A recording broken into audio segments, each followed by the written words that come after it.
BFM Bourse, vos placements, nos conseils sur BFM Business. Cette question de Marc, tiens, un autre auditeur. Le private equity semble bien mieux parvenir à valoriser les entreprises que la bourse, nous dit Marc. Qu'en est-il du private equity en co-investissement ? Stéphane Rudzinski vient tenter de répondre. Bonjour Stéphane. Bonjour Guillaume. Président de Retores Finance, bienvenue. Il existe des fonds de private equity en co-investissement.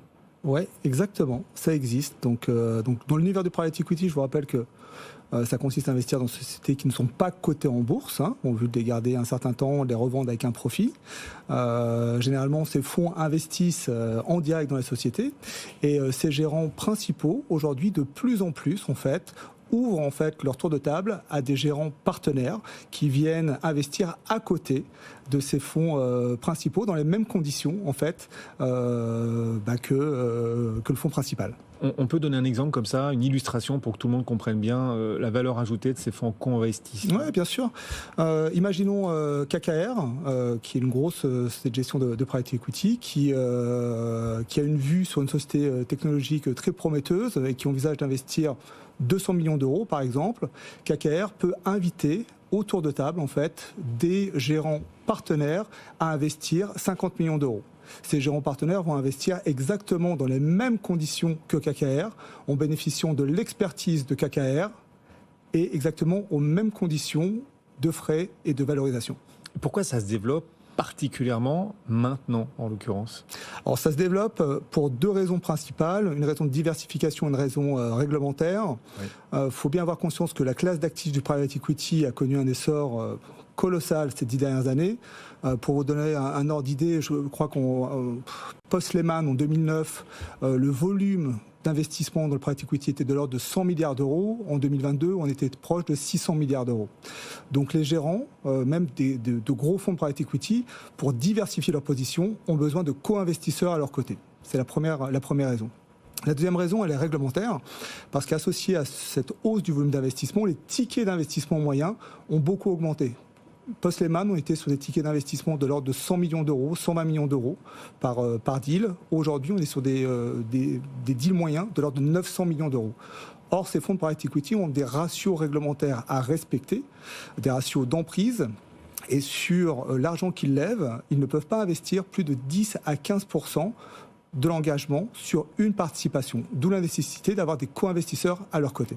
Et pour les investisseurs, justement, ou les co-investisseurs, et puis surtout ceux qui choisissent de mettre leur argent dans ces fonds, on rappelle de private equity en co-investissement. C'est quoi l'avantage ? C'est quoi l'intérêt par rapport au private equity classique ? Alors, il y a 5 avantages majeurs, selon moi. Le premier avantage, c'est que les co-investisseurs investissent directement dans les participations aux côtés donc, de ces fonds leaders et donc ont les mêmes performances sur les participations que les fonds. Le deuxième avantage, vraiment très important, c'est qu'il y a une double sélection en fait dans le choix des participations. Il y a le fonds leader qui va faire sa sélection, qui va être revalidé finalement par le fonds de co-investissement. Pour vous donner quelques chiffres, pour que tout le monde comprenne bien, généralement un fonds de private equity va analyser 100 deals pour investir dans 3 deals. Le fonds de co-investissement, lui, va analyser ces 3 deals et appliquer à peu près les mêmes ratios. C'est-à-dire qu'on est sur du 3%, 2-3%. Et sur 1000 opportunités d'investissement, pour un fonds de co-investissement, finalement, il va investir sur une opportunité. Donc c'est très très sélectif. L'autre avantage qu'on a et qui est assez incroyable, c'est que l'argent va être déployé très rapidement en fait sur un fonds de co-investissement par rapport à un fonds principal. Je vais faire une analogie avec le marché de l'immobilier.